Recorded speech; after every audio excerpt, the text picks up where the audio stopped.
చేస్తున్నటువంటి కార్యక్రమాలపైన phone tapping చేసి police అధికారులు ఒక మాఫియాగా ఏర్పడి మరో రోజు బీఆర్ఎస్ మాఫియా రాజ్యంలో ఒక వెలుగునటువంటి అధికారులు దానిపైన సమగ్రమైనటువంటి చర్యలు తీసుకోవాల్సిందిగా నేను ఈ సందర్భంగా పోలీస్ అధికారులను కోరుతా ఉన్నాను. భారతీయ జనతా పార్టీ కార్యకర్తలు, నాయకులు, మా ఆఫీసులో పనిచేసేటువంటి సిబ్బంది అందరిపైన కూడా ఫోన్ ట్యాపింగ్ చేసినట్టు ఆధారాలు బయటపడతా ఉన్నాయి. దీనిపైన కఠినంగా వ్యవహరించాలి. ఏమాత్రం కూడా మరి నిర్లక్ష్యం చేయకుండా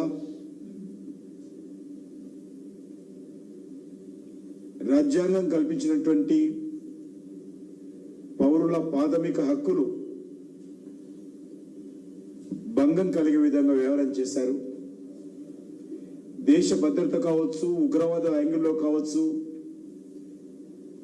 ఆ రకమైనటువంటి దాంట్లోనే ఫోన్ ట్యాపింగ్ చేయడానికి అవకాశం ఉంది. అది కూడా ముందస్తు అనుమతులు ఉన్నతాధికారుల దగ్గర తీసుకున్న తర్వాతనే చేయాలి. కానీ అది కాకుండా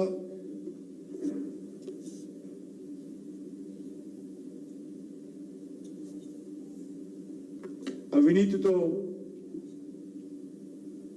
ఈ యొక్క కుంభకోణాలకు పాల్పడము, వ్యక్తుల నుంచి బ్లాక్మెయిల్ చేసి కోట్ల రూపాయలు వసూలు చేయడం కోసము ఫోన్ ట్యాపింగ్ చేయడము చాలా దుర్మార్గము. మీకు అందరికీ తెలుసు, 2019 అంటే గత పార్లమెంట్ ఎన్నికల్లో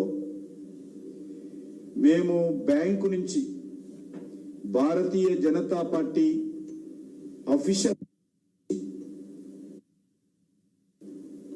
మేము డబ్బు డ్రా చేసుకొని, వైట్ మనీ బ్యాంకులో డ్రా చేసుకొని నారాయణగూడ నుంచి స్టేట్ బీజేపీ ఆఫీస్కు వస్తా ఉంటే ఫోన్ ట్యాపింగ్ ద్వారా వివరాలు సేకరించుకొని నారాయణగూడ చౌరస్తాలో ఒక ఇంటర్నేషనల్ టెర్రరిస్టులు ఏ రకంగా చుట్టుముట్టి వాళ్ళను బంధిస్తారో ఆధారంగా మా ఆఫీస్కు సంబంధించినటువంటి క్లర్కులను ఇదే బీఆర్ఎస్ నాయకత్వంలో ఆ రోజు పోలీస్ అధికారులు ఇదే మాఫియా రాజ్యాంగం ఆ రోజు చేసినటువంటి విషయము మనకందరికీ తెలుసు. చివరకు ఇన్కమ్ ట్యాక్స్ ఆఫీసర్స్, పోలీసు ఉన్నతాధికారులు తెలిసిన తర్వాత లెంపలు వేసుకొని డబ్బులు వాపసు ఇచ్చారు. కాబట్టి ఈ రకంగా ఒకటి కాదు, మా పార్టీ పట్లనే ఇంత జరిగితే సామాన్య ప్రజల పట్ల ఏ విధంగా జరిగిందో మీడియాకు తెలియజేయకుండా వాళ్ళే ఫోన్ ట్యాపింగ్ చేయడము, వాళ్ళే బ్లాక్మెయిలింగ్ చేయడము, వాళ్ళే కోట్ల రూపాయలు వసూలు చేయడము, వారే మరి దీనికి సంబంధించినటువంటి వ్యవహారం నడపడం ఏదైతున్నదో ఇది పూర్తిగా దీనికి ఎవరైనా బాధ్యత అంటే ఏకైక వ్యక్తి ముఖ్యమంత్రి గారు. ముఖ్యమంత్రి తనకు సంబంధించినటువంటి మంత్రులను ఆ రోజు పెట్టుకొని ఈ ఫోన్ ట్యాపింగ్ వ్యవహారము చాలా దుర్మార్గంగా వ్యవహరించడం జరిగింది. దీనిపైన ఉన్నత స్థాయి దర్యాప్తు జరపాలి, న్యాయ విచారణ జరపాలని నేను ఈ సందర్భంగా డిమాండ్ చేస్తా ఉన్నాను.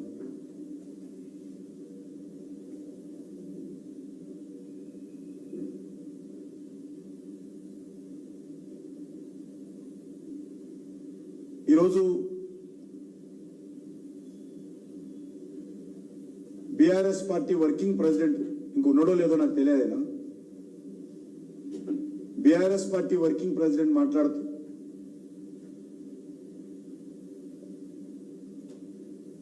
వాళ్ళ చెల్లెలైనటువంటి ఎమ్మెల్సీ కవిత గారిని, ముఖ్యమంత్రి కూతురును భారతీయ జనతా పార్టీ కక్ష సాధింపు చర్యల్లో భాగంగానే అక్రమ కేసులు పెట్టి ఈరోజు అరెస్టు చేశారని చెప్పి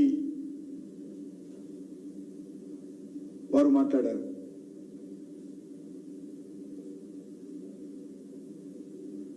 నేను ఒకటే ఈరోజు కేసీఆర్ కుటుంబము బీఆర్ఎస్ పార్టీని ప్రశ్నిస్తా ఉన్నాను. కవిత గారు